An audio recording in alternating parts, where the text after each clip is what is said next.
ये तो अभी शुरुआत है। 75,000 करोड़ रुपए किसानों के खाते में सीधा पहुंचने वाले हैं।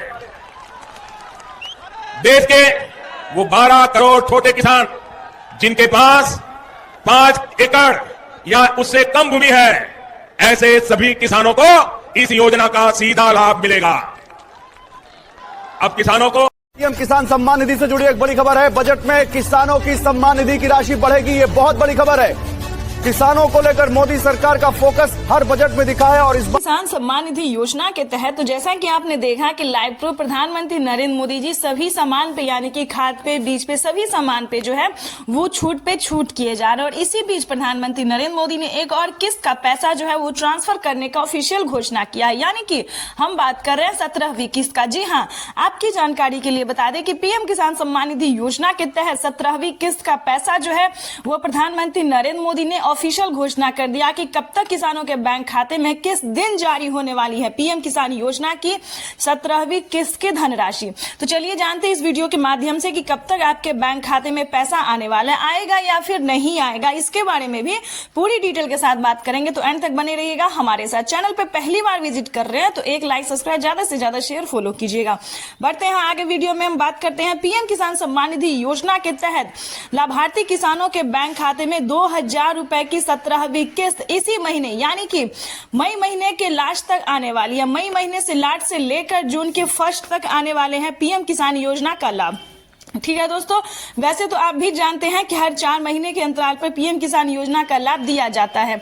तो उसके तहत जो है वो 4 महीने का क्राइटेरिया किसानों का पूरा हो गया है और प्रधानमंत्री नरेंद्र मोदी जी पीएम किसान सम्मान निधि योजना की कभी भी अगली किस्त की धनराशि ट्रांसफर कर सकते हैं। ठीक है, तो इसके लिए परेशान होने की जरूरत नहीं है। हाँ, कैसे पता चलेगा कि आपके खाते में पैसा आया है या फिर नहीं है, पॉइंट की बात ये है। तो आपको बता दें, अगर आपने EKYC नहीं करवाया तो जल्दी करवा लीजिए। और हाँ, ध्यान रहे, अगर आपके पास 1 एकड़ तक जमीन है तभी आप इस योजना का लाभ ले सकते हैं। और आपके घर में किसी को भी सरकारी गवर्नमेंट जॉब नहीं होना चाहिए, जैसे कि बता दें इंजीनियर, कलेक्टर या फिर प्रोफेसर या फिर किसी और तरीके से जो सरकारी गवर्नमेंट टीचर, तो आपके घर में इस योजना का लाभ नहीं दिया जाएगा। तो इस चीज का पूरा ध्यान रखें, क्योंकि बहुत सारे किसान बोल रहे हैं कि हमारे खाते में जो है वो पैसा नहीं आया। तो 2 कारण होगा, चाहे आपके पास 1 एकड़ तक, 1 बीघा तक जमीन नहीं होगा, दूसरी बात आपके घर में जो है वो सरकारी गवर्नमेंट जॉब होगा, या फिर तीसरा रीजन आपको बताते हैं कि आपने कहीं पे भी डॉक्यूमेंट में गलती किया होगा। क्या डॉक्यूमेंट में गलती कर सकते हैं आपको वो भी हम बता देते हैं। चाहे जैसे कि देखिए, पहले करवाना होता है EKYC, उसके बाद जमीन का भूमि सत्यापन, बैंक अकाउंट को आधार कार्ड से लिंक, ठीक है, रजिस्ट्रेशन करना, उसके बाद जो है आवेदन की प्रक्रिया आपको सही देना होता है, क्योंकि आवेदन देने के दौरान सभी चीजों का ध्यान भी रखा जाता है। क्योंकि उसी समय अगर आपसे गलती हुई तो समझिए आपका लिस्ट में नाम नहीं होगा। जब लिस्ट में नाम ही नहीं होगा तो समझिए आपका खाता या फिर कोई भी डॉक्यूमेंट्स जो है वो फील्ड हो जाता है, यानी कि नहीं होता है, डॉक्यूमेंट सक्सेस नहीं होता है, आवेदन सक्सेस नहीं होता है, वहीं पे कहीं पे जो है वो दिक्कत होता है। तो पहली बात तो बता दें, आवेदन देने के दौरान सभी चीजों का यानी कि मोबाइल नंबर के अच्छे से डालें, क्योंकि मैसेज जो है मोबाइल पे ही आएगा।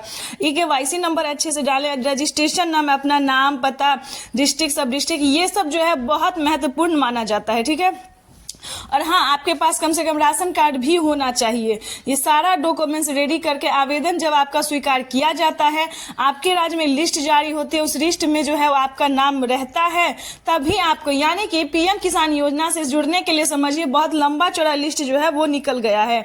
तो इसको फॉलो करते हुए अगर आप ऐसा सब कुछ सही तरीके से करते हैं तो ही आप पीएम किसान योजना का लाभ ले पाएंगे, नहीं तो आप इससे वंचित हो सकते हैं। क्योंकि बहुत सारे किसान जो है उनका पेमेंट प्रोसेस में पिछला किस्त भी पैसा नहीं मिला है। लेकिन विश्वास कीजिए, अगर आपका डॉक्यूमेंट रेडी होगा, आवेदन सही टाइम पे सही होगा, सब कुछ रेडी होगा, तो आप पीएम किसान योजना का लाभ जो है वो घर बैठे आप उठा सकते हैं। ठीक है, तो इन सभी चीजों का ध्यान रखें। कहीं पे भी आपको दिक्कत हो तो पीएम किसान के ऑफिशियल वेबसाइट पे जाके आपको पूरी हेल्प दी जाएगी, जैसे कि कैसे EKYC करवाया जाता है, कैसे ऑनलाइन आवेदन किया जाता है, या फिर ऑफलाइन भी कर सकते हैं, जैसे कि CSC सेंटर से आपके जो जिस भी राज्य से है वहां पे जो है वो CSC सेंटर होगा, वहां से आप जो ऑफलाइन भी आवेदन कर सकते हैं, या फिर अपने पोस्ट ऑफिस से संपर्क कर सकते हैं। यानी कि बात करें तो अगर आप पोस्ट ऑफिस से संपर्क करते हैं तो वहां पे आपको पूरी डिटेल बताई जाएगी। ब्लॉक से संपर्क कर सकते हैं, यहाँ पे आपको पूरी तरह से और ऑफलाइन जो है वो मदद की जाएगी। तो यहाँ सबसे जो है वो आप संपर्क कर सकते हैं, ठीक है।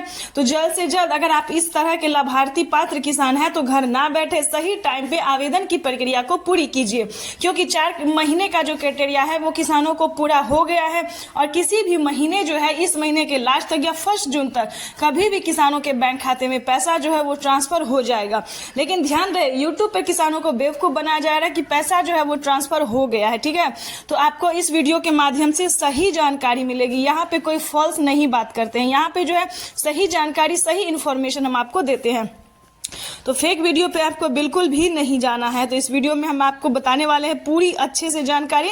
तो चैनल पे वीडियो पे नए होंगे तो हमने पहले भी बताया था कि 1 लाइक सब्सक्राइब ज़्यादा से ज़्यादा शेयर कीजिएगा, और फिर भी बता रहे हैं और भी नोटिफिकेशन हो आप, और भी आपको अगर कोई परेशानी हो तो आप हमें मैसेज कर सकते हैं, आपको पूरी हेल्प दी जाएगी, पूरी